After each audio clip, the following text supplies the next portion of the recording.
नमस्कार प्यारे बच्चों।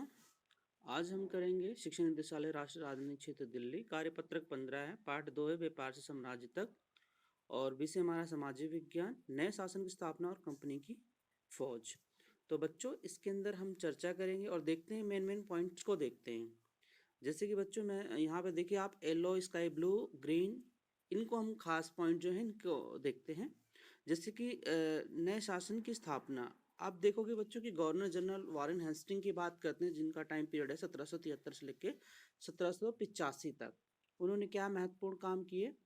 उन्होंने क्या किया? कंपनी की ताकत को फैलाने का काम किया, ठीक है। और इसके बाद उन्होंने समय समय पे क्या किया कि जैसे कि जो मेन, जैसे बंगाल हो गया, मद्रास जिसे चेन्नई बोला जाता था, और मुंबई, ये इनकी प्रशासनिक इकाइयां थी और बहुत मजबूत, और इनका कब्जा था। और इनको क्या बोला जाता था? प्रेसिडेंसी बोला जाता। जैसे कि आप स्काई ब्लू के अंदर देखिए जो लिखा हुआ है, ब्रिटिश इलाके मोटे तौर पर प्रशासकीय इकाइयों में बटे हुए थे जिन्हें प्रेसिडेंसी कहा जाता था। उसमें कितनी? 3 प्रेसिडेंसी थी। कौन कौन सी थी? मुंबई थी, कोलकाता, मद्रास, और इसके अलावा कौन सी थी? आप ध्यान दीजिए, बंगाल। ठीक है, तो ये 3 चीजें थी जिनको प्रेसिडेंसी कहा जाता था। इसके बाद बच्चों वॉरेन हेस्टिंग का जो अगला कार्य था, न्याय के क्षेत्र में उसके सुधार खास तौर से उल्लेखनीय थे। 1772 से एक नई न्याय व्यवस्था स्थापित की गई और इस व्यवस्था में प्रावधान किया गया कि हर जिले में 2 अदालतें होंगी, फौजदारी अदालत और दीवानी अदालत। तो बच्चों अदालतों को लेके वॉरेन हेस्टिंग ने उस समय क्या क्या किया कि जैसे पंडितों की वही समूह गठित किए कि उनके न्याय, या जो भाई कि अगर कोई सुनवाई होती तो उनके क्या नियम होने चाहिए। इसी तरह मौलवी वगैरह के भी थे। तो इस तरह दोनों पक्षों को लेके उन्होंने कुछ नियम कानून भी बनाए थे उस समय। बच्चों वापस वर्कशीट पे देखते हैं। आगे हम इसके अंदर और भी इसकी खास चीजें देखते हैं कि इसमें क्या कहा गया है। जैसे बच्चों इसके अंदर देखिए, जिसका मेन पॉइंट अब इसके अंदर आगे हम देखते हैं कि जैसे लिखा हुआ है कंपनी की फौज। तो कंपनी की फौज के अंतर्गत बच्चों क्या लिखा हुआ कि अंग्रेज अपनी सेना को सिपाही आर्मी कहते थे, और जहां मुगल फौज मुख्य रूप से घुड़सवार और पैदल सेना थी। तो बच्चों इसके अंदर ये कह रखा है कि जो यहाँ की फौज मुगल और जो कंपनी की थी उनके बीच में अंतर क्या था, जिसकी वजह से जो इनके बीच युद्ध होते थे तो उनका निर्णय किस आधार पर आता था? इसलिए आता था कि किसकी सेना प्रशिक्षित है, किसकी सेना प्रशिक्षित नहीं है, किसके पास आधुनिक हथियार है, किसके पास आधुनिक हथियार नहीं है। तो जो कमियां थी वो मुगल फौज में देखी जाती हैं, और जो कंपनी थी वो आधुनिक थी, नई नीतियों के आधार पर कार्य करती थी। बच्चों आगे हम देखते हैं। जैसे कि बच्चों आपको कंपेयर में दिखाया होगा मुगल फौज और कंपनी की फौज।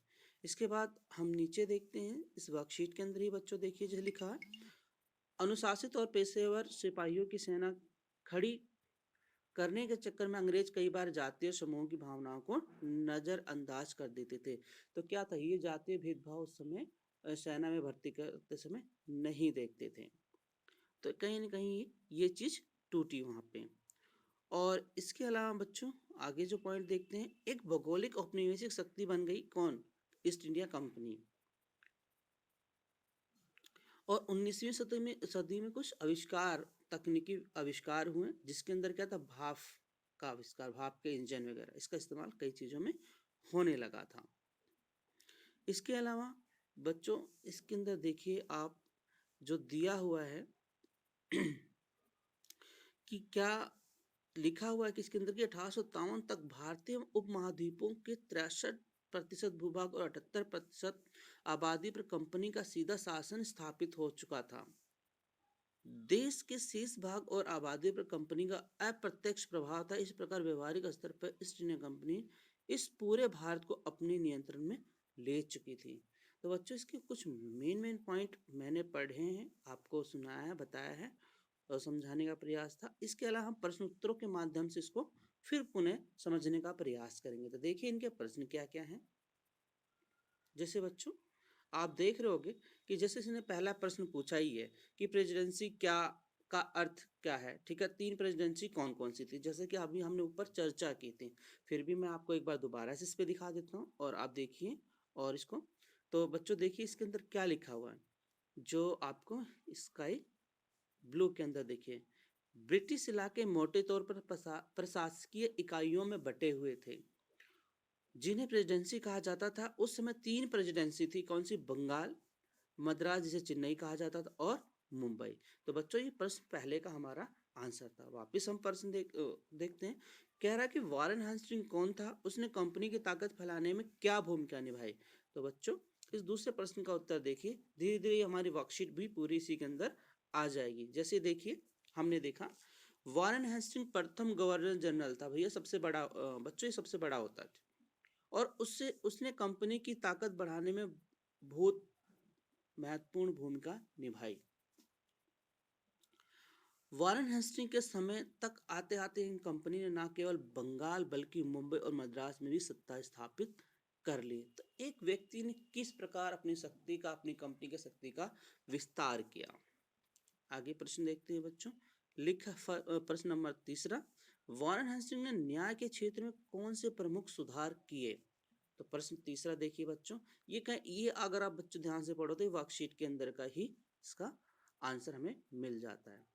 तो देखिए बच्चों इसके अंदर क्या बोल रहा है, न्याय के क्षेत्र में आप देखिए ग्रीन वाला बच्चों, न्याय के क्षेत्र में सुधार खास तौर से उल्लेखनीय थे। 1772 से एक नई न्याय व्यवस्था स्थापित की गई। इस व्यवस्था में प्रावधान किया गया कि जिले में 2 अदालतें होंगी, फौजदारी अदालतें और दीवानी अदालतें। प्रश्न को आगे देखते हैं बच्चों। प्रश्न नंबर 4 बच्चों लिखा कलेक्टर का क्या काम था। तो अगर आपको बड़ा ही इम्पोर्टेंट क्वेश्चन है, देखिए उस समय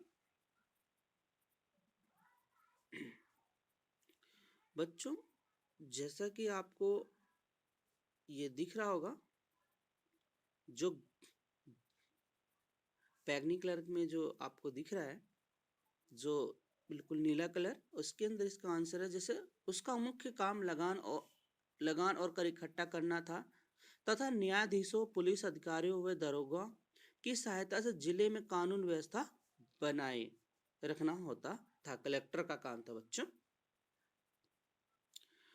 प्रश्न 5वां देखिए बच्चों, मुगल फौज और कंपनी की फौज में कोई 2 अंतर लिखिए। तो बच्चों ये आपको मैंने पहले भी उसमें कंपेयर किया था, तो आप ये देख लीजिए यहाँ पे प्रश्न नंबर 5वें का। आप कोई सी भी 2 आप इसमें पॉइंट उठा लीजिए। जैसे तीरंदाजी और तलवारबाजी की बात करते थे, इसकी जो कंपनी थी उनके पास क्या थी, बंदूकें थी। और इसके अलावा इसमें देख सकते हो कि जो मुगल फौज में किसान वगैरह थे, लेकिन वो प्रशिक्षित इतने नहीं थे जितना कंपनी के थे। तो बच्चों इसमें से 2 या 3 पॉइंट आप उसके अंदर लिख सकते हो। आगे देखते हैं बच्चों इसके प्रश्न। प्रश्न है 6, सोच कर लिखिए कि भारतीय जनता सिपाही के रूप में कंपनी के लिए काम क्यों करती थी। तो सोचिए बच्चों, इसका आंसर इस प्रकार भी हो सकता है। आप देखिए 1857 तक भारतीय उपमहाद्वीप की 60% भूभाग और 78% आबादी पर कंपनी का सीधा शासन स्थापित हो चुका था। इसलिए सेना ऐसा कानून बना चुका था इसलिए ऐसा कानून बन चुका था कि जहां उसकी सत्ता होगी, लोग उसके अधीन ही कार्य करेंगे, चाहे वह सिपाही का कार्य हो या कोई अन्य कार्य हो। तो बच्चों इस तरह ये हमारी वर्कशीट का था, और जो भी प्रश्न थे इसके वर्कशीट के अंदर से थे। आप आसानी से कर सकते हो इसको, और प्रश्न को करने से पहले वर्कशीट को अच्छे से पढ़िएगा। ठीक है बच्चों, ये आज की हमारी वर्कशीट।